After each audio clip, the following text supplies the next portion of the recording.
بسم اللہ الرحمن الرحیم ومن احیاها وکأنما احیا الناس جمیعا صلوات.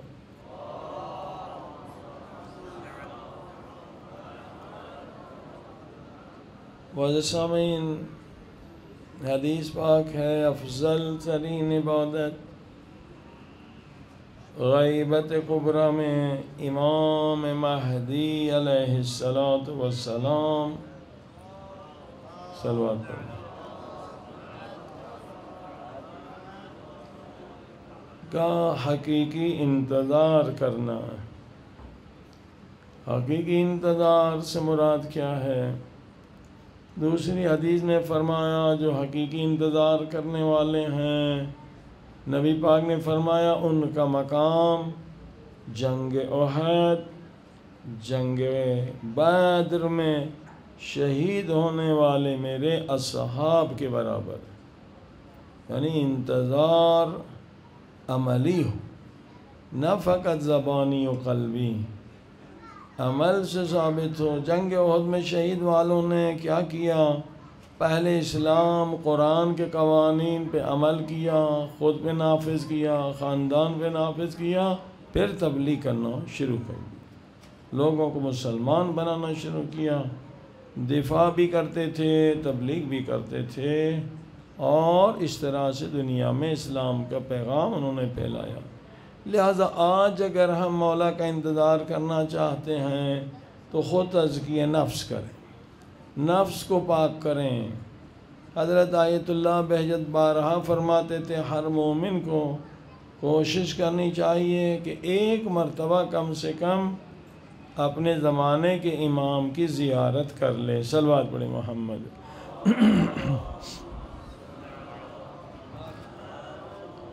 کیوں فرماتے تھے کہ ایک مرتبہ امام پاک کی خدمت میں پہنچنا ضروری ہے تاکہ امام پاک سے پوچھ سکیں کہ مولا آپ ہم سے راضی ہیں یا نہیں ہیں. اگر امام راضی ہے تو خدا بھی راضی ہے، اگر امام راضی نہیں تو خدا بھی راضی نہیں ہے. اور خود جو امام کی زیارت نہیں ہو رہی ہے اس کا سبب بھی امام نے فرمایا کچھ گناہ ہیں جن کی وجہ سے تمہیں ہماری زیارت نہیں ہوتی ہے. یعنی ابھی تک ہم ناقص ہیں، ابھی تک ہمارے کو محنت کرنی ہے، کوشش کرنی ہے، گناہوں سے پاک ہونا ہے تاکہ امام ہمیں اپنی زیارت کرائیں. یعنی یہ ایک بہت راز ہدایت ہے. جو کام انبیاء ظاہرہ کے کرتے تھے، امام وہی کام جو ہے نا غیبت میں رہ کے کر رہے ہیں کہ اگر تم پاک ہو جاؤ گے میری زیارت کے لیے کامیاب ہو جاؤ گے. صلوات پڑھی محمد وآل محمد.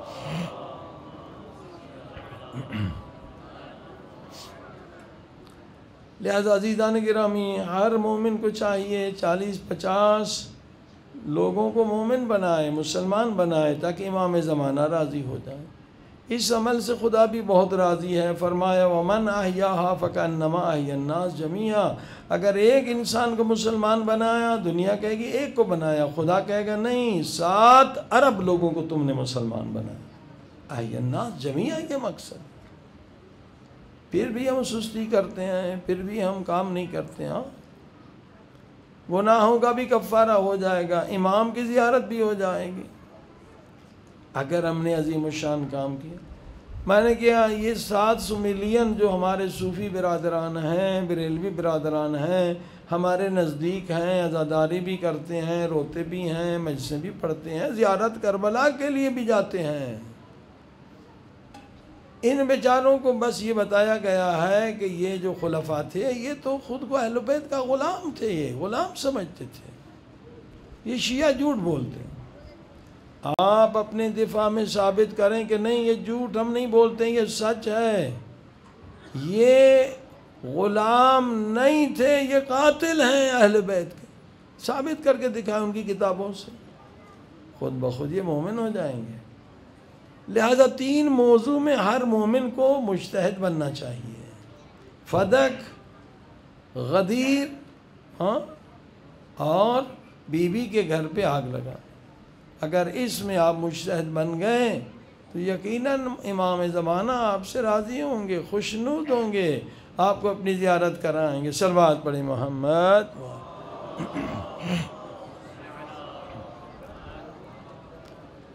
ہماری بحث چل رہی ہے فدق کی، ٹائم محدود رہتا ہے، کوشش کریں گے کہ انشاءاللہ ابھی 2-3 راتیں رہ گئی ہیں کہ فدق کو کم سے کم مکمل کریں۔ فدق کیا تھا؟ بی بی حق لینے آئی میرا فدق دو، اس نے ایک جھوٹی حدیث پڑھی، نہ ہم نبی کسی کے وارث ہوتے ہیں، نہ ہم نبیوں کا کوئی وارث ہوتا ہے۔ ابھی تک ہم نے قرآن کی تقریباً 4 آیتیں بتائیں کہ یہ حدیث جھوٹی ہے، نبیوں کے وارث ہوتے ہیں۔ وَوَرَثَ سُلَيْمَانَ داؤد، ایک آیت۔ انی خفت الموالی ہے، دوسری آیت۔ حضرت زکریہ کہتے ہیں کہ میرا وارث دے میرے اللہ۔ وَآتِ ذَا الْقُرْبَىٰ، تیسری آیت۔ چوتھی آیت کل ہم نے بتائی کہ نبیوں کے وارث ہوتے ہیں۔ یہ حصہ حدیث کا جھوٹ ہے۔ آئیے اب دوسرے حصے پہ ثابت کریں کہ وہ حصہ بھی جھوٹا ہے۔ وہ کیا تھا؟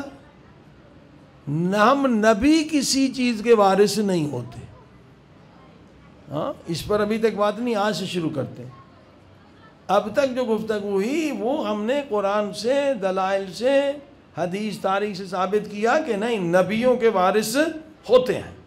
اس نے 2 جملے کہے تھے، جھوٹی جو حدیث بنائی، ہم نبی کسی کے وارث نہیں اور ہم نبیوں کا کوئی وارث نہیں۔ اب آئیے اہل سنت کی کتاب سے یہ حصہ بھی ثابت کریں کہ جھوٹ ہے۔ صلوات پڑھیں محمد و آل محمد۔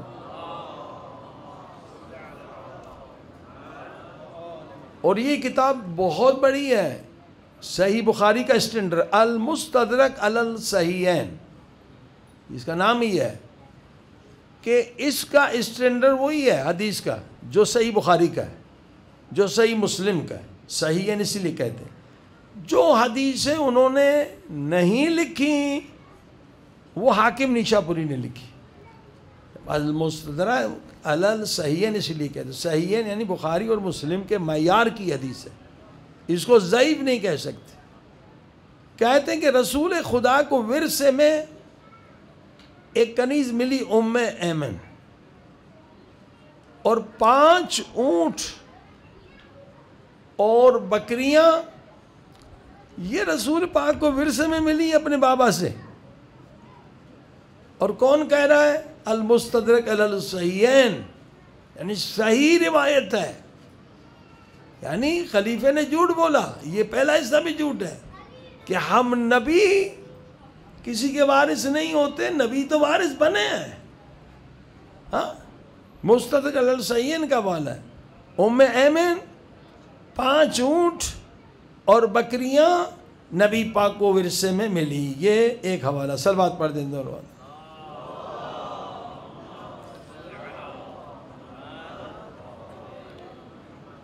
دوسرا حوالہ تاریخ طبری، یہ بھی اہل سنت کا وہ حدیث، یہ تاریخ طبری، اس نے بھی لکھا تاریخ طبری والی میں رسول خدا کو ورثے میں، بابا کے ورثے سے جو چیزیں ملی، ایک کنیز ملی ہے اور 5 اونٹ اور بکریاں، یہ تاریخ طبری کا حوالہ ہے۔ پھر تاریخ ابی الفدا، یہ ساری اہل سنت کی کتاب ہے، نوٹ کر لیں۔ حضرت عبداللہ رسول خدا کے والد نے ورثے میں کیا چیزیں چھوڑی؟ 5 اونٹ، ایک کنیز جس کا نام ام ایمن تھا۔ صلوات پڑھ دیں محمد و آل محمد۔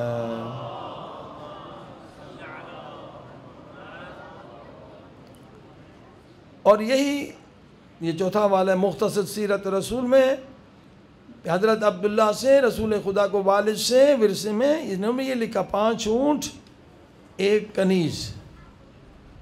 اور ایک اور حوالہ التبصرہ، ابن جوزی نے بھی لکھا، یہ سارے اہل سنت کے علماء، حضرت عبداللہ نے رسول خدا کے والد سے رسول خدا کو 5 اونٹ اور بکری بکریاں یا بکری اور ام ایمن ورثے میں ملی. صلوات پڑھ دیں محمد و آل محمد.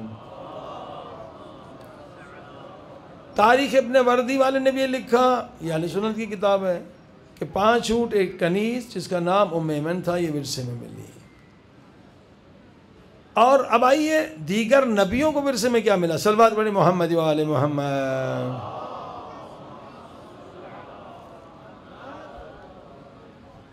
تفسیر مظہری یہ اہل سنت کی کتاب ہے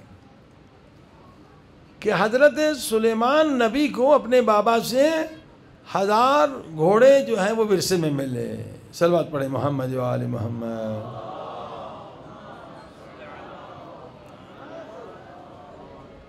اور یہی دوسری تفسیر کشف والبیان نے بھی لکھا کہ سلیمان نبی کو ورثے میں اپنے بابا سے 1000 اونٹ ملے. یہ تفسیر ہے کہ تفسیر کی کتاب ہے. اور تفسیر سالبی والے نے بھی لکھا کہ حضرت سلیمان نبی کو اپنے بابا سے 1000 اونٹ ورثے میں ملے. جامع الاحکام القرآن تفسیر قرطبی یہ اہل سنت کی تفسیر ہے یہ ساری. انہوں نے بھی لکھا سلیمان نبی کو اپنے بابا سے 1000 گھوڑے ورثے میں ملے. تفسیر قرطبی. ٹھیک ہے. اور آگے بڑھیے. سراج منیر یہ اہل سنت کی کتاب ہے. مؤلف شمس الدین اس نے لکھا سلمان نبی نے اپنے بابا سے 1000 گھوڑے ورثے میں لیے. اب دیکھیں اتنے سارے حوالے ہیں جو آپ کے پاس موجود ہیں. کسی کے عقیدے کو بدلنے کے لیے حوالے جتنے زیادہ ہوں وہ بہت پاورفل ہیں. قرآن کے حوالے، حدیث کے حوالے وہ بھی اہل سنت سے، ان کی تاریخ کی کتابوں سے کہ نبی کو ورثے میں اپنے بابا سے میراث ملی تھی. تو خلیفہ نے کیا کہا کہ نبی نہ ورثہ لیتے ہیں نہ اپنے بچوں کو دیتے ہیں. پہلا جملہ بھی باطل ہو گیا، دوسرا بھی. صلوات پڑھ دیں محمد و آل محمد.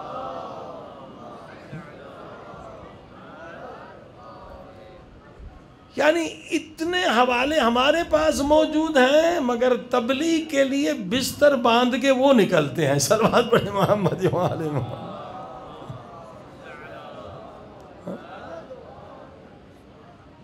ہمارے پاس کوئی تبلیغی ٹیم ہی نہیں ہے. یہ دیکھیں مشنری ورک نہیں ہمارے پاس. پوری دنیا میں حال ہے. وہ پوری دنیا میں جاتے ہیں جنگلوں میں. اب دیکھیں ساؤتھ امریکہ سے تقریباً 40 سال سے مومنین ہمیں بلا رہے ہیں.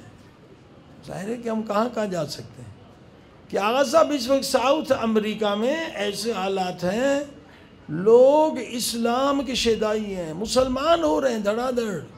کون مسلمان بنا رہے ہیں؟ ان کو وہابی بنا رہے ہیں. ہم لوگ جاتے ہی نہیں تبلیغ. مشنری ورک ہی نہیں ہمارے پاس. اتنے لوگ پیاسے ہیں. میں امریکہ میں تھا اس زمانے میں تو مجھے بتایا کہ صاحب آپ ادھر بھی آئیں. ادھر جو ہے برازیل کا واقعہ تھا یا کسی اور ملک کا. کہا لوگ اسلام کے پیاسے ہیں، بہت مسلمان ہو رہے ہیں. اور ایک یہودی نے کیا کیا، اس سے غلط فائدہ لیا. نہیں بتایا کہ میں یہودی ہوں، اشتہار دیا اخبار میں آ جاؤ میں تمہیں سیمینار میں اسلام کے بارے میں بتاؤں گا مگر تم سے میں $100 لوں گا. پتہ نہیں کتنے $1000 اس نے لوگوں نے دیے کہ ہمیں اسلام جا کے سیکھنا ہے. اور اس بدبخت نے $1000 بھی لیے اور اسلام کے خلاف بکواس کی. صلوات پڑھی محمد خلاف بول. ہمارے پاس مشنری ورک نہیں ہے عزیزو. یہ ہماری کمزوری ہے، اس کو دور کریں. ہم سے افریقہ میں دوستوں نے کہا کہ آغا صاحب اتنے علماء قم میں ہیں، آپ ایک عالم بھیجیں جو ڈاکٹر بھی ہو، حکیم بھی ہو. تو سال میں آپ 50,000 لوگ ہم سے لیں جو مسلمان، ہم کر کے دیں گے آپ. 50,000 بتائیے سال میں. ہم نے آیت اللہ مرحوم مصباح یزدی کے ساتھ یہ مل کے کام بھی شروع کیا تھا آج سے 30 سال پہلے. یہ آغا نواب جو ادیان والے ہیں اس کو لگایا تھا آغا مصباح نے. پیسہ بھی باہر کے لوگ دے رہے تھے اپنے ڈاکٹر شیعہ. کہ ایک میڈیکل کالج بناؤ جس میں عالم بھی ہو اور ڈاکٹر بھی. عیسائیوں کے 700 میڈیکل کالج ہیں صرف کیتھولک والوں کی. ڈاکٹر بھی ہیں، مولانا بھی ہیں. آغا مصباح بیچارے بہت خوش تھے. یہ نواب صاحب بھی بھاگتے، رفسنجانی کی حکومت تھی مگر کام نہیں ہوا. بہت ناراض ہوئے مرحوم. ابھی وہابیوں نے ایک بنا لیا ہے مصر میں کہ عالم بھی ہیں ان کے اور وہ ڈاکٹر بھی. تبلیغ ہم کرتے ہی نہیں ہیں. مذہب ہمارا سچا، دلائل ہمارے پاس. ہماری فکر یہ کہ جنت میں زیادہ رش نہ ہو. صلوات پڑھی محمد علیہ.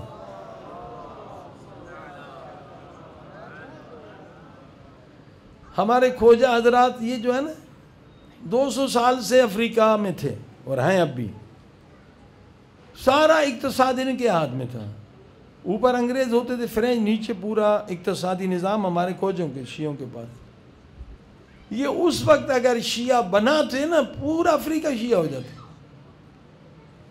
ان کو شیطان نے کیسے بھٹکایا؟ شیطان نے کہا کہ اگر تم کالوں کو مسلمان بنائے نا، کل وہ تم سے بیٹی کا رشتہ مانگیں گے، پھر آپ کیا کریں گے؟ نہیں ان کو مسلمان نہیں بنو، ان کو کافر رہنے دو. صلوات پڑھی محمد. شیطان بھی اپنا کام کرتا. ابھی ہمارے مولانا کھوجا دوست ہیں حنیف صاحب مڈغاسکر میں. یہ کتنا آسان ہے مسلمان بنانا. اس نے ایک گاؤں میں جا کے چھوٹا سا کلینک بنایا. وہاں عورتیں مر جاتی تھیں، کوئی انتظام نہیں تھا ڈیلیوری کا، حمل میں عورتیں مر جاتی تھیں، بچے مر جاتے تھے. وہ جب انہوں نے جا کے ایک چھوٹا سا اسپتال بنایا، پورا گاؤں شیعہ ہو گیا. اور عاشور کے دن 1 کلومیٹر میں انہوں نے جلوس نکالا. غریب لوگ ہیں بیچارے ہیں. یعنی محبت سے، پیار سے، ان کی مدد سے آپ ان کو مسلمان. عیسائیوں نے کوئی دلیل نہیں دی ہے، وہاں اسپتالیں کھولی ہیں، کروڑوں لوگوں کو مسلمان بنائے. عزیزوں مشنری ورک شروع کریے. اس وقت بھی آپ انشاءاللہ ہم شروع بھی کرنے والے ہیں 13-14 کو سیمینار کہ طب اہل بیت آپ سیکھیں. طب اہل بیت کا کورس ہم نے پورا بنایا ہے. سرٹیفکیٹ بھی آپ کو جرمنی کا دیں گے، ہالینڈ کا دیں گے، چین کا دیں گے. پوری دنیا میں آپ اسپتال کھول سکتے ہیں. 4 سال کا کورس. اور آپ افریقہ تبلیغ کرنے کے لیے جائیں. افریقہ میں ہمارے کتنے دوست نے کہا آغا صاحب آ جائیں گے طب اہل بیت شروع کریں، ہم آپ کو 2000 ایکڑ دیتے ہیں. کوئی کہتا 5000 ایکڑ دیتے ہیں. وہاں زمین بہت ہے ہمارے کھوجوں کے پاس. وہ جاتے نہیں زمین پہ. وہاں جائیں گے تو کالے کڈنیپ کر دیں گے. وہ ملینر ہیں، ہمیں تو کڈنیپ نہیں کریں گے. صلوات پڑھے محمد علیہ. مولانا کو تو کڈنیپ نہیں کریں گے، مولانا تو فقیر ہوتا ہے. زمینیں ان کے پاس بہت ہیں مگر وہ نہیں جاتے زمین میں آباد کرتے. ایک بیچارہ تو ہمارا محمد سے بیچارہ تھا کھوجا، کراچی کا، مر گیا. آتا تھا بیچارہ، آغا صاحب میری 4000 ایکڑ زمین ہے، ادھر آ کو مدرسہ بناؤ. اقتصاد ہمارے شیعوں کے ہاتھ میں ہے. آپ نکلو یہاں سے بابا، تبلیغ کرو. 5 ملک ہیں ہمارے شیعوں کے ہاتھ میں. مڈغاسکر، اب کافی بلتی ہے آپ کے، 50-60 بلتی ہیں. انہوں نے مٹھائی کی دکانیں بھی کھولی ہیں، بزنس بھی کر رہے ہیں. بلتی کافی ہیں. ہمارے مولانا تھے نا یہاں پر بلتی، انہوں نے کافی لوگوں کو بلایا. تو انشاءاللہ تبلیغ کے مواقع ہیں. آپ انشاءاللہ ڈاکٹر بھی بن جائیں، عالم بھی بن جائیں. یقین جانیے عیسائی ایسے ہی کرتے ہیں. یورپ کے نام پر گورنمنٹ مفت میں انہیں زمین دیتی ہے، 10,000 20,000. ادھر ہی شہر آباد کرتے ہیں، مکھن کی فیکٹری بناتے ہیں، یا نام یہ سارے ادارے بناتے ہیں. ٹماٹر کی فیکٹری بن گئی. وہ جتنے کالے ہیں ان کو مسلمان بنا دیتے، کروڑوں کماتے بھی ہیں. ہمارے لوگ بھی کہہ رہے آ جاؤ تبلیغ کرو، انہیں مسلمان بناؤ، ان کی خدمت کرو. تو بہترین طریقہ یہ ہے کہ آپ طب اہل بیت سیکھ لیں، کورس کر لیں. لندن میں بھی آپ کھول سکتے ہیں اپنی اسپتال. یہاں اقتصادی مشکلات میں آپ پڑے ہوئے ہیں، آپ کے پاس علم ہے ماشاءاللہ، لمحہ تک پڑھ لیے کافی ہے، رسائل تک پڑھ لیا اور اچھا ہے. جا کے میدان میں تبلیغ کرو. ایک بندے کو بھی آپ نے مسلمان بنایا تو قرآن کیا کہتا ہے؟ وَمَنْ أَحْيَاهَا فَكَأَنَّمَا أَحْيَا النَّاسَ جَمِيعًا. اگر تو نے ایک انسان کو مسلمان کیا تو گویا پوری دنیا کو مسلمان کیا. صلوات پڑھی محمد و آل محمد.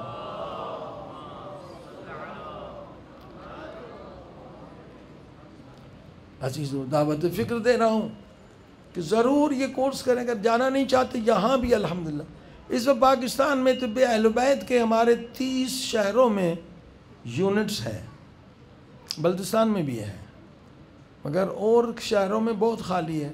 آپ کھول سکتے ہیں. یہ کورس کرنے کے بعد اقتصادی مشکل حل ہو سکتی ہے. کم سے کم جو سینٹر ہے اس کا آمدنی مہینے میں 50,000 روپے ہے. کراچی میں سینٹر مہینے میں 1 ملین روپے کما رہا ہے. بہترین ہے. طب اہل بیت سے تبلیغ بھی ہے، تبلیغ بھی آپ کریں، لوگوں کو شیعہ بھی بنا سکتے ہیں. طب اہل بیت سے دونوں کام ہو سکتے ہیں. صلوات پڑھ دیں محمد و آل محمد.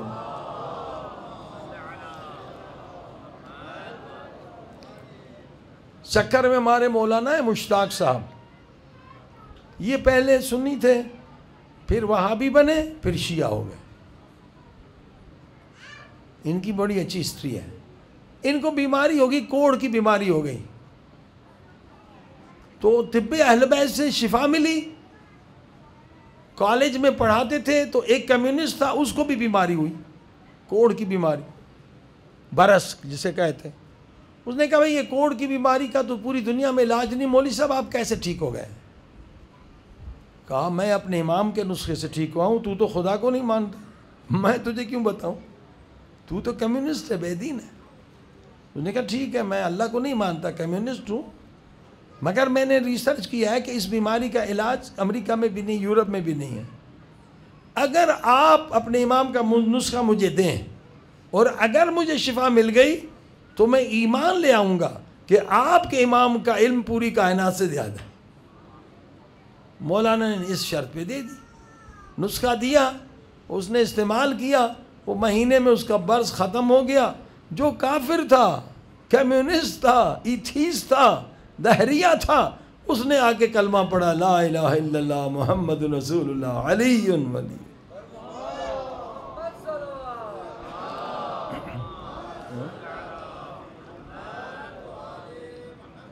دیکھیں اتنا آسان ہے. طب اہل بیت سے کافر کو مسلمان بھی بنا سکتے ہو، پیسہ بھی کما سکتے ہو، دنیا بھی آخرت بھی.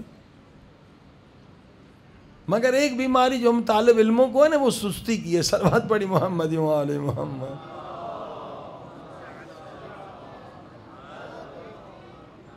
پہلے سستی کو ختم کرنے کا نسخہ سیکھ لیں. جو انسان بھی سست ہے انشاءاللہ یہ بہت آزمایا ہوا نسخہ ہے. ہاں سحر کے وقت، بہترین سحر کے وقت، مطلب بعد میں بھی ہو سکتا ہے. سحر کے وقت 22 مرتبہ یہ ذکر کریں، بدن سے سستی ختم ہو جائے گی، چستی آ جائے گی. سستی فقر کی جڑ ہے، انسان فقیر رہتا ہے. امام فرماتے جو انسان سست ہے اس کی دنیا بھی برباد ہے، آخرت بھی برباد ہے. سستی کو ختم کرنے کا یہ ذکر کریں 22 مرتبہ. استغفر اللہ الذی لا الہ الا ہو الحی القیوم الرحمن الرحیم ذو الجلال والاکرام من کل الذنوب والجرم والظلم واسرافی علی نفسی واتوب الیہ. ٹھیک ہے، 22 مرتبہ ذکر کریں تو آپ کے بدن سے سستی ختم ہو جائے گی. اور انشاءاللہ آپ انگلش کا بھی کورس کر سکیں گے اور طب اہل بیت کا بھی کورس کر سکیں گے. صلوات پڑھی محمد و آل محمد.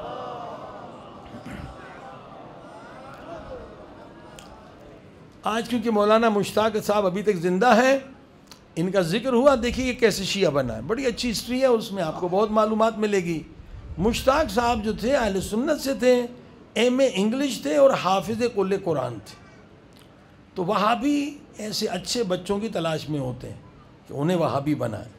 تو انہیں پیسے دیے، کوئی 7-8 لاکھ مسجد بناؤ اور ہمارے پاس سعودی آ جاؤ، تم ایم اے انگلش ہو، ہم تمہیں انگلینڈ پی ایچ ڈی کروائیں گے، ہم تمہیں اتنی تنخواہ دیں گے. اور پہلے 8 لاکھ روپے بھی دیے. پیسے کی بہرحال لالچ بری چیز ہے. یہ کہتا میں بہرحال اس میں پہلے آ گیا، میں نے مسجد بنا دی. پھر میں نے کہا بھائی جائیں گے مکے، جائیں گے، مکے چلا گیا اور وہاں پڑھنے لگا کہ یہاں پڑھنے کے بعد تجھے ہم بھیجیں گے ایڈنبرا میں ان کا مرکز ہے انگلینڈ میں، وہاں پی ایچ ڈی کرنا۔ جب میں وہاں گیا تو ایک دن ایک بدبخت استاد نے درس میں مولا علی کی توہین کی، وہاں بھی ناسبی تھا۔ اب یہ سندھی لوگ جو ہے سنی ہوں، یہ مولائی ہیں، ان کا سلام بھی یا علی مدد ہے سندھ میں، سنی بھی کہتا یا علی مدد، وہ کہتا مولا علی مدد۔ تو اس سے مجھ سے برداشت نہیں ہوا، میں کھڑا ہو گیا، میں نے کہا آپ کیا بات کرتے ہو، مولا علی کے خلاف بات کر رہے ہو، مولا علی کی توہین کر رہے ہو، مولا علی کی شان میں یہ حدیث ہے، مولا علی کی شان میں یہ حدیث ہے، نبی پاک علی منی انا و علی من نور واحد، میں نے 2-3 حدیثیں سنائیں۔ تو اس خبیث نے اور مولا کی توہین کی، میرے آنکھوں میں آنسو آ گئے۔ میں نے کہا ان کی حکومت ہے، میں ادھر کر نہیں سکتا، مگر میں غلط جگہ پہ آ گیا ہوں۔ میں پیسے کی لالچ میں اور پی ایچ ڈی کی لالچ میں انگلینڈ کی، میں غلط جگہ پہ آ گیا ہوں۔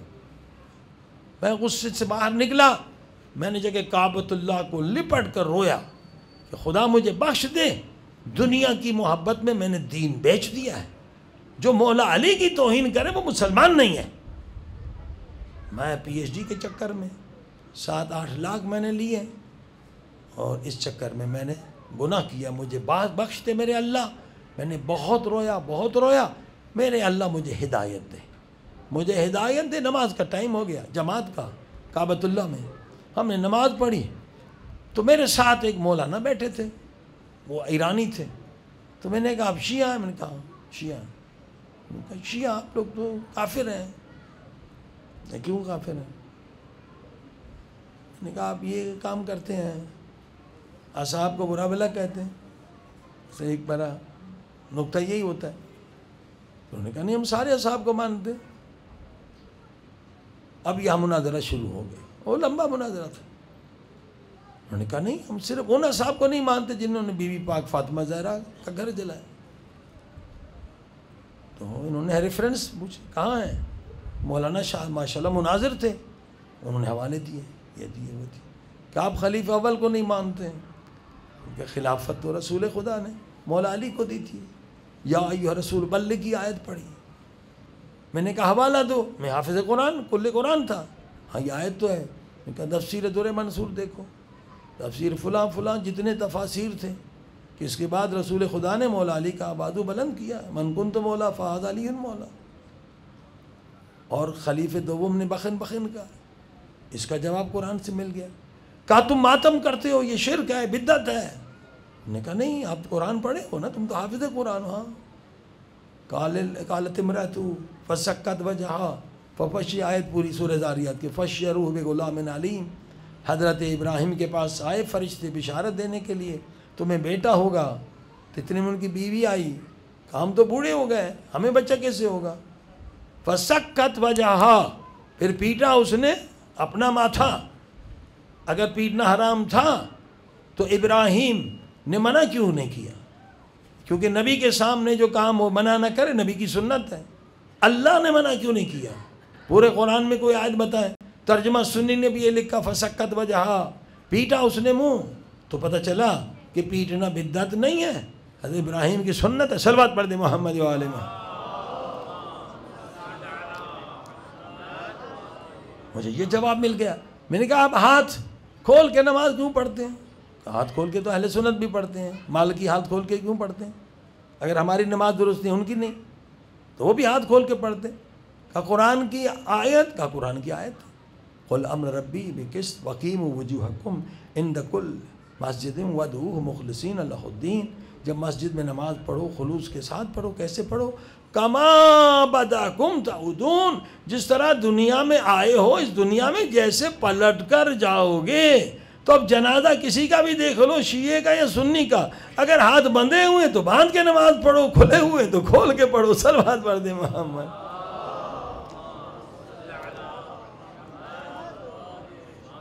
جو سوال میں نے کیا وہ قرآن سے مولانا نے جواب دیا، اور کتابوں کے ہمارے حوالے دیے۔ میں نے سجدہ شکر ادا کیا کہ میں نے جو رو کے دعا مانگی اللہ نے قبول کر لی ہے، مجھے ہدایت مل گئی۔ میں نے اعلان کیا علی ولی اللہ۔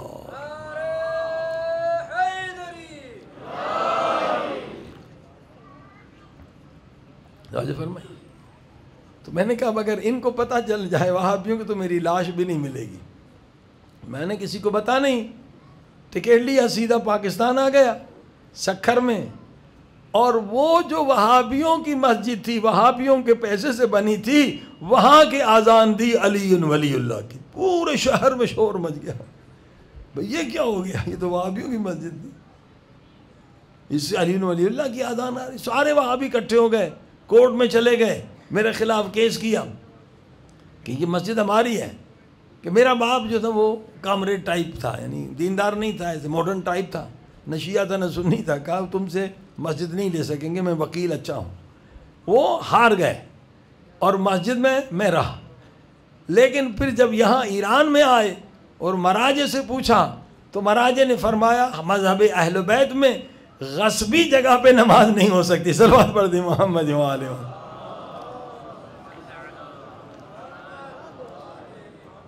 تو میں نے مسجد واپس کر دی. تو آپ نے دیکھا کہ ہم تبلیغ نہیں کر رہے ہیں. ان کے مرکز میں جو سب سے بڑا مدرسہ ہے، جو انسان ہدایت مانگتا ہے تو اللہ پاک اسے ہدایت دیتا ہے، مگر دلائل آپ کے پاس موجود ہیں. یہی 3-4 کتابیں جو آپ کے فارسی میں اردو میں آپ پڑھ لیں، آپ ہزاروں کو شیعہ بنا سکتے ہیں. یہی شبہ پشاور، اس کا آڈیو بھی ہے، آپ سنیں، گاڑی میں سنیں، آپ سب ماہر بن جائیں گے مناظرے کے. بہترین مناظرہ ہے شبہ پشاور. آڈیو میں ڈاؤن لوڈ کر لیں آپ. یہ آڈیو بکس بھی بہت اچھا ہے. جو لوگ بیکار بیٹھے ہوئے ہیں، کوئی اقتصادی مشکل ہے، آپ یہ جی ایچ بک سے 17,000 کتابیں ہیں نا، یہ ڈاؤن لوڈ کر لو اور ڈاؤن لوڈ کر کے اپنی آواز میں آڈیو بنا دو، چھوٹی چھوٹی فائلیں بناؤ اور آڈیو بکس بنا کر ایمیزون پہ جا کے بیچو. آپ بھی کماؤ گے، آپ کی آنے والی نسلیں بھی کمائیں گی. آج کل آڈیو بکس کا بہت ہے، کیونکہ لوگوں کے پاس ٹائم نہیں ہے کہ پڑھیں، گاڑی میں سنتے ہیں. یورپ وغیرہ میں بہت لوگ ایسے بکس کی تلاش میں، آڈیو بکس. کچھ بنانے میں مشکل نہیں ہے، یہ موبائل میں آپ ریکارڈ کرتے جاؤ اور اوپر چڑھا دو ایمیزون میں، تو مہینے میں $100-200 آ جائیں گے آپ کے، اگر 100 کتابیں آپ نے آڈیو بکس بنا لی ہیں. اور ثواب کا ثواب بھی ہے. یہ تو سب سے آسان کام ہے نا، چاہے کوئی انگلش کی بھی ضرورت نہیں، اردو میں آڈیو بکس بھی خریدیں گے لوگ. صلوات پڑھی محمد و آلہ.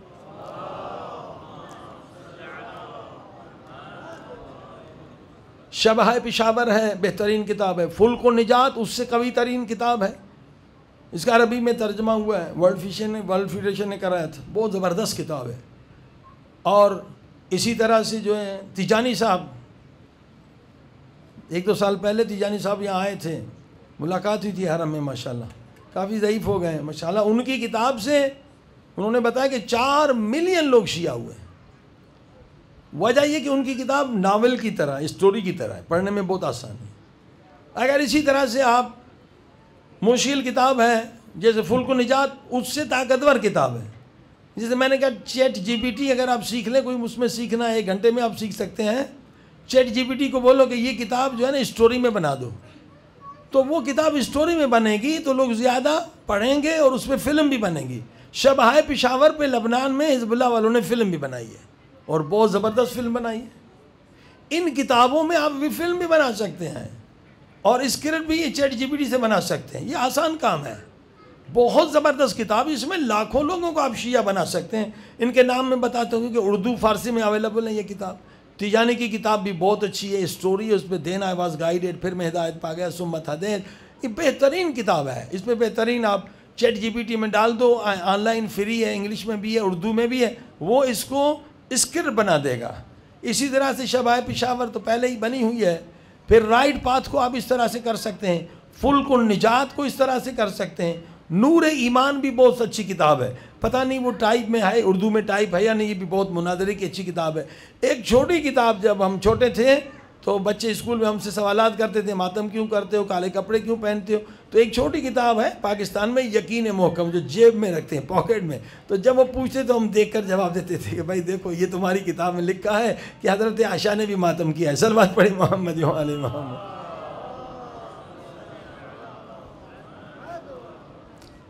ان کتابوں کو آج آپ آڈیو میں بناؤ اور اس میں اسکرپٹ آ کے فلم بناؤ اور یہ فلم چلے گی، آپ کی اقتصادی مشکل بھی حل ہو جائے گی، اور اس میں تبلیغ بہت زیادہ ہوگی۔ صلوات پڑھی محمد و آل محمد۔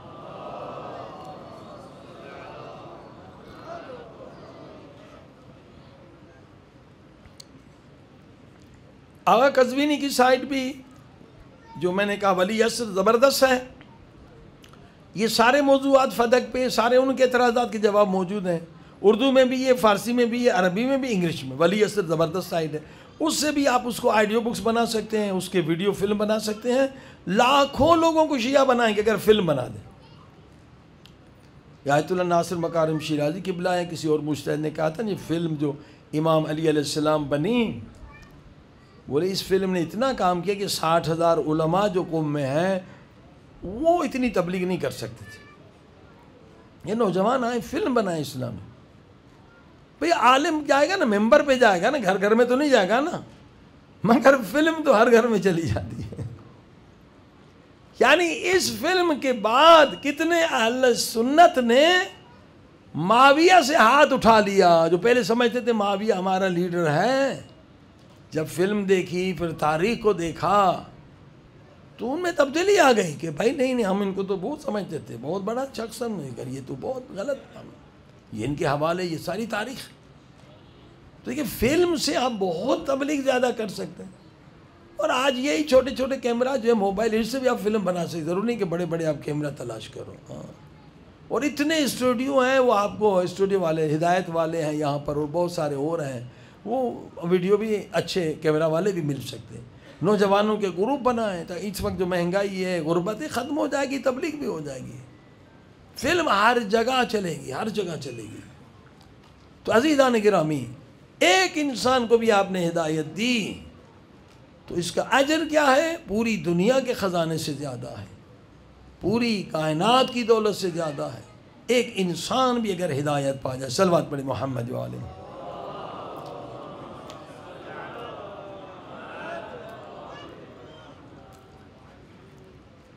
یہ دن بہت اہم ہے، چند راتیں رہ گئی ہیں، یہ مجلسیں توبہ کا دروازہ کھولتے ہیں۔ ان مہینوں میں کروڑوں لوگ جہنم سے آزاد ہو جاتے، مولا حسین کے صدقے میں اللہ ان کی توبہ قبول کرتا ہے۔ جی ہاں، لہذا جب بھی آنکھوں میں آنسو آئیں، اپنے گناہوں کی معافی مانگیں۔ عزیز و توبہ ہر انسان پہ واجب ہے۔ توبہ جو ہے نماز سے بھی واجب تر ہے، روزے سے بھی واجب ہے، حج سے بھی واجب ہے، خمس سے بھی واجب ہے، حتیٰ جہاد سے بھی واجب ہے۔ کیوں؟ جو بھی عبادت آپ کرتے ہیں، نیت کیا ہے؟ نماز پڑھتا ہوں 2 رکعت قربتاً الی اللہ، روزہ رکھتا ہوں قربتاً الی اللہ، حج کرتا ہوں واجب قربتاً الی اللہ۔ معنی کیا ہے؟ تاکہ میں اللہ کا قرب حاصل کروں، اللہ کے قریب آ جاؤں، اور اللہ کا قرب مل نہیں سکتا جب تک اللہ کے اور ہمارے درمیان گناہوں کی نجاست نہ مٹے۔ جب تک ہمارے گناہوں کی نجاست ہے، اللہ کی محبت نہیں مل سکتی۔ لہذا توبہ سب عبادتوں سے واجب تر ہے۔ شیطان اتنا نماز سے نہیں روکتا جتنا توبہ سے روکتا ہے، اتنا حج سے نہیں روکتا جتنا توبہ سے روکتا ہے۔ توبہ کے بعد انسان آزاد ہو جاتا ہے شیطان کی غلامی سے۔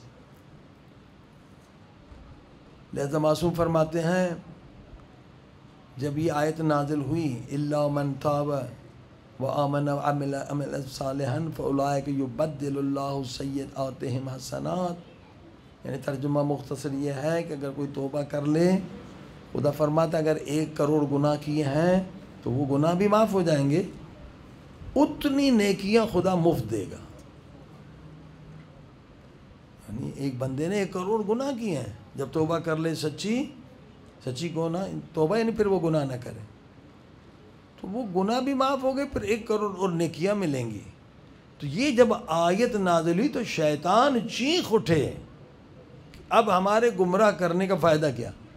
ہم ساری عمر ایک بندے کو گمراہ کرتے رہیں زحمت اٹھاتے رہیں، وہ آخر عمر میں توبہ کر لے گا، جتنے گناہ کیے وہ بھی معاف، اتنی نیکیاں بھی اس کے اعمال میں چلی جائیں گی، نیکی تو اس نے نہیں کی، تو کیا فائدہ انسانوں کو گمراہ کرنے کا؟ تو جو بڑا خناس تھا اس نے کہا نہیں اب بھی ہمارا کام ہے، یہ نہیں کہ ہمارا کام ختم ہو جائے، آپ گمراہ نہ کریں انسانوں کو، میں کیا کام کریں کہ اب ہمارا کام بدل گیا ہے، جب بھی انسان توبہ کے لیے سوچے تو اسے جانے نہ دیں، جب بھی توبہ کے لیے وہ سوچے کہ بھئی توبہ، ابھی تو تم جوان ہو، ابھی تو صحیح سالم ہو، دل بھی صحیح ہے، بلڈ پریشر بھی سے، توبہ تو بوڑھے لوگوں کا کام ہے، صلوات پڑھیں محمد جوان۔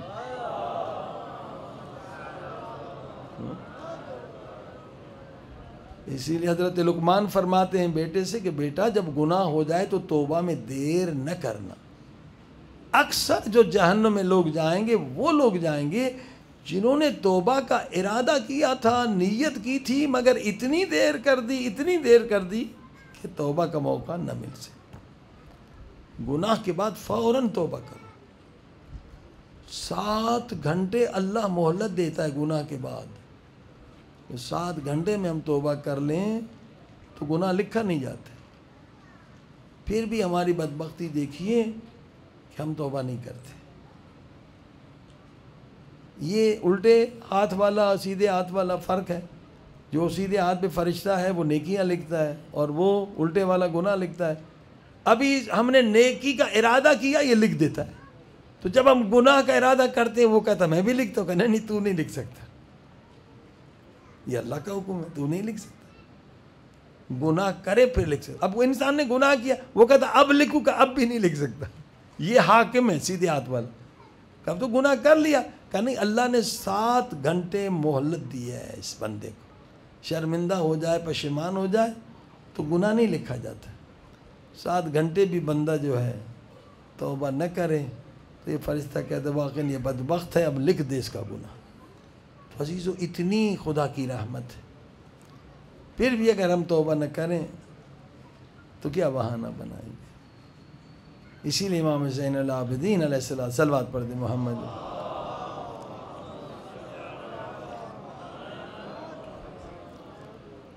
فرماتے بندے گنہگار تو قیامت کے لیے کیا بہانہ کرے گا؟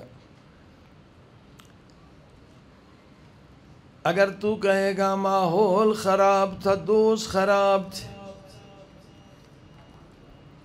خدا فرمائے گا کیا میں نے تیرے لیے توبہ کا دروازہ بند کیا تھا؟ جتنا بھی گنہگار تو آ جائے۔ معصوم امام فرماتے 3 دروازے خدا کسی کے لیے بند نہیں کرتا، ایک توبہ کا دروازہ، دوسرا دعا کا دروازہ، اور تیسرا شکر کا دروازہ، ان شکرتم لازیدنکم۔ او میرے اللہ آج ہم آئے ہیں کہ تو ہمارے گناہ بخش دے۔ عزاداروں حر کو کربلا میں ایک رات توبہ کے لیے ملی تھی، اللہ نے محرم میں ہمیں 10 راتیں عطا کی ہیں تاکہ توبہ کر۔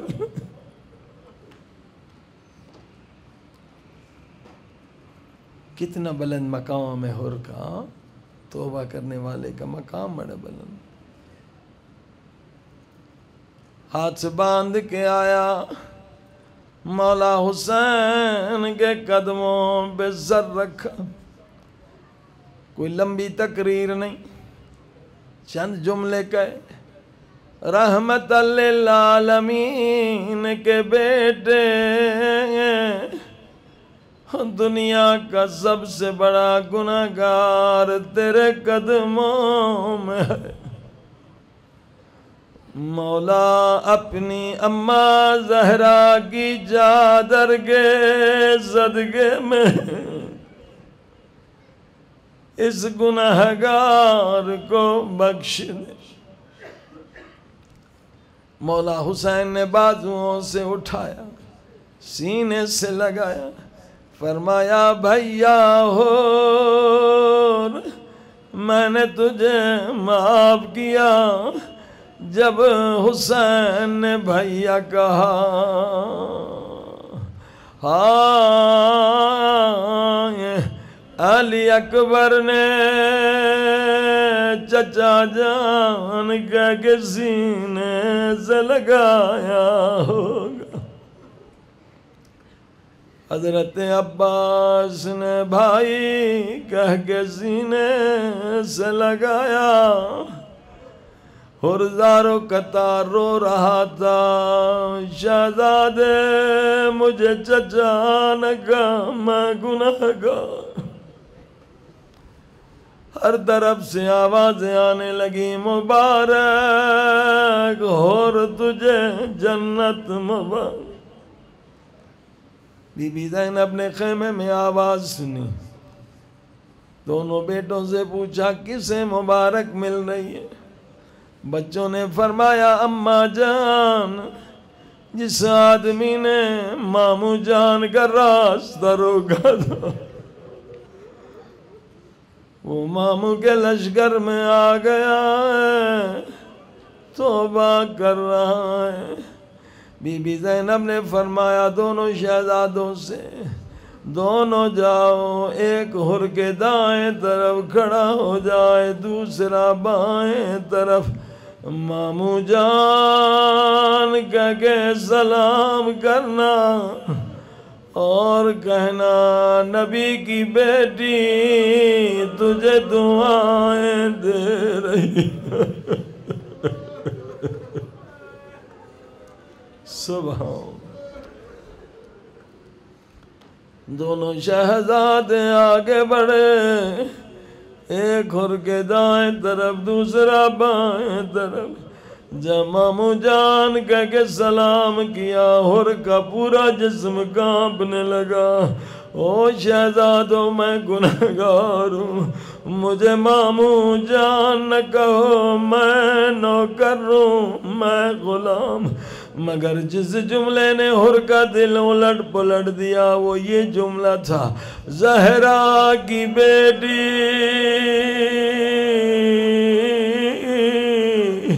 تجھے دعائیں دے رہی ہے۔ اور دوبارہ روتے روتے حسین کے قدموں پہ گرے، مولا آپ نے مجھے معاف کر دیا مگر میں اطمینان سے نہ مر سکوں گا۔ مجھے اچھی طرح یاد ہے جب میں نے آپ کے سواری کو روکا تھا، محملوں سے رونے کی آوازیں آئی تھی، میں نے سید زادیوں کو رلایا ہے، میں نے نبی زادیوں کو رلایا۔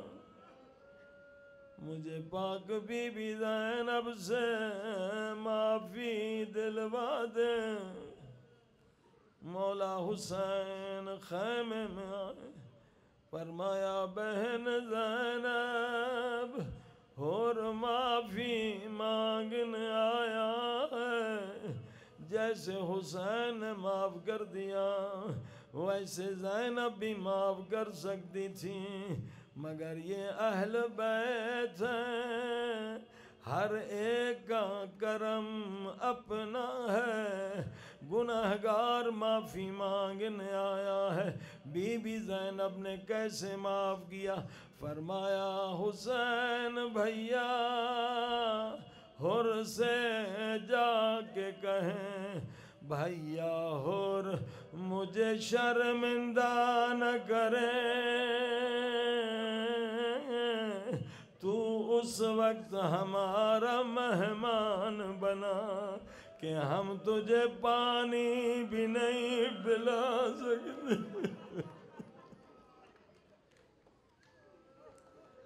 ہم اہل بیت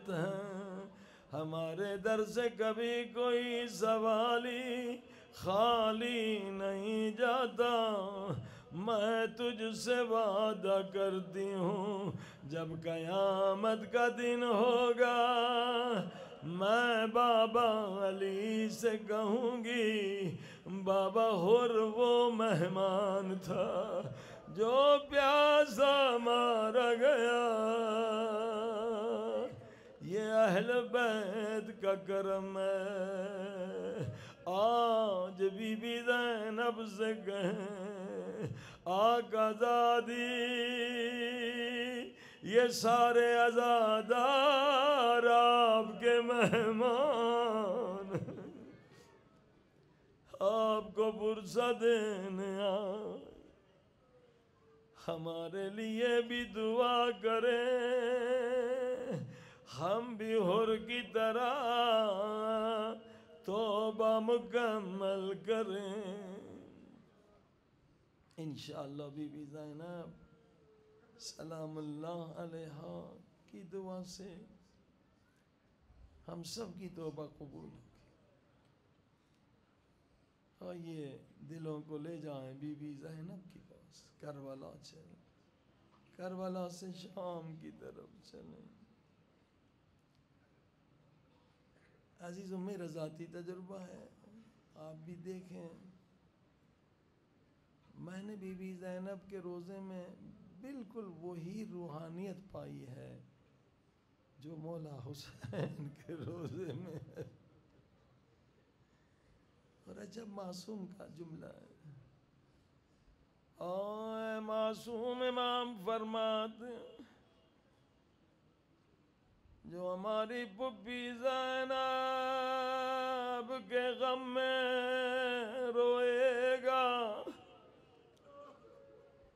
اسے حسین پہ رونے کا بھی ثواب ملے گا اور حسن پہ رونے کا بھی ثواب ملے گا۔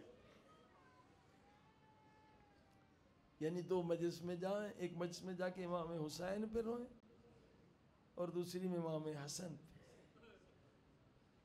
اور تیسری مجلس میں بی بی زینب پہ روئیں۔ تو امام فرماتے ہیں دو مصائب پہ رونے کا ثواب، گویا آپ نے حسین پہ بھی روئے اور حسن پہ بھی۔ میں نے بہت غور کیا کہ ایسا کیوں ہے کہ بی بی زینب پہ اگر روئیں تو حسین پہ بھی روئے اور حسن پر بھی روئے۔ مجھے یہ سمجھ آیا اور جتنے دکھ حسین نے دیکھے وہ بھی زینب نے دیکھے، اور جو دکھ امام حسن نے دیکھے وہ بھی زینب نے دیکھے۔ اگر امام حسن کے جنازے پہ تیر چلے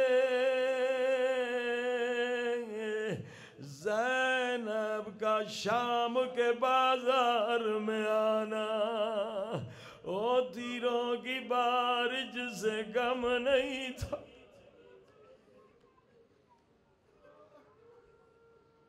عزیزو بی بی زینب کا شام کے بازار میں آنا تیروں کی بارش سے کم نہیں تھا، مگر ایک روایت جو ایران میں پڑھی جاتی ہے پاکستان میں نہیں پڑھی جاتی، بڑی درد بھری روایت، بڑی درد بھری روایت، سیدو معاف کرنا، اولاد والوں معاف کرنا، بڑی درد بھری روایت ہے۔ جب سادات کا قافلہ شام کی بازار میں آیا، ایک یہودی سرمایہ گزار پیسے والا آیا، سونے کی تھیلیاں لے کر آیا۔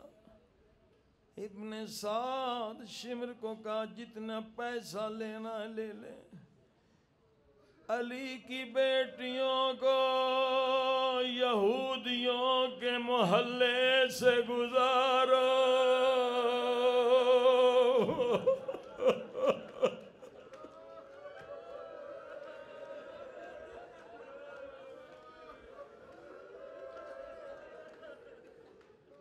ہاں یہ وقت تھا کہ سجاد کا جگر پھٹ گیا۔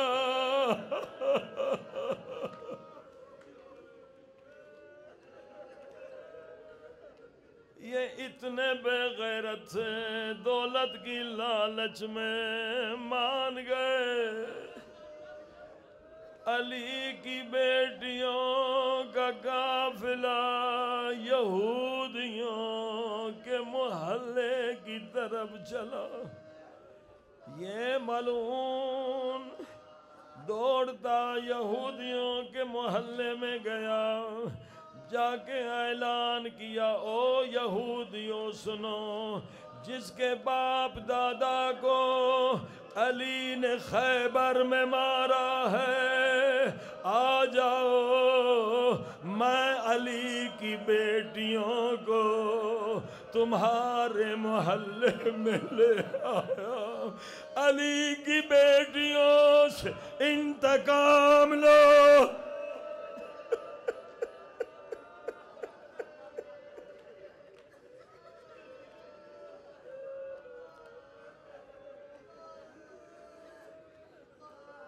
یہودی عورتیں چھتوں پہ چڑھ گئیں، پتھروں کی بارش شروع ہو گئی.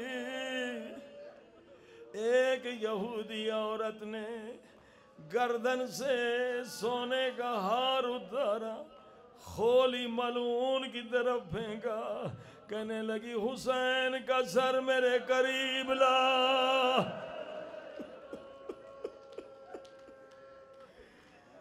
یہ ملعون مولا حسین کا سر قریب لایا. وہ کہتی ہے نہیں نہیں، اور قریب لا تاکہ میرا نشانہ خطا نہ ہو. وہ ملعون قریب لایا. ایک مرتبہ ظالمہ نے بڑا پتھر اٹھایا، سکینہ نے دیکھا، زینب کا دامن پکڑا، اماں، پھپھی اماں، یہ میرے بابا کے سر کو مارنا چاہتی.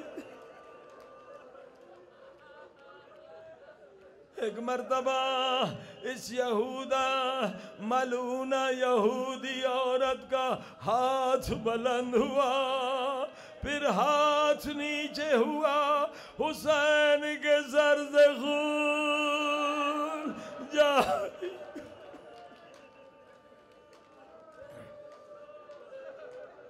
اب دوسری ملعونہ عورت کھڑی تھی، اس نے کہا تو نے بھائی کو مارا ہے، میں بہن کو ماروں گی. اس ملعونہ عورت نے پتھر اٹھایا، زینب زینب اسے ایسے دیکھنے لگی گویا کہہ رہی ہے مارو مارو، جب حسین کو مارا ہے اب زینب کو بھی.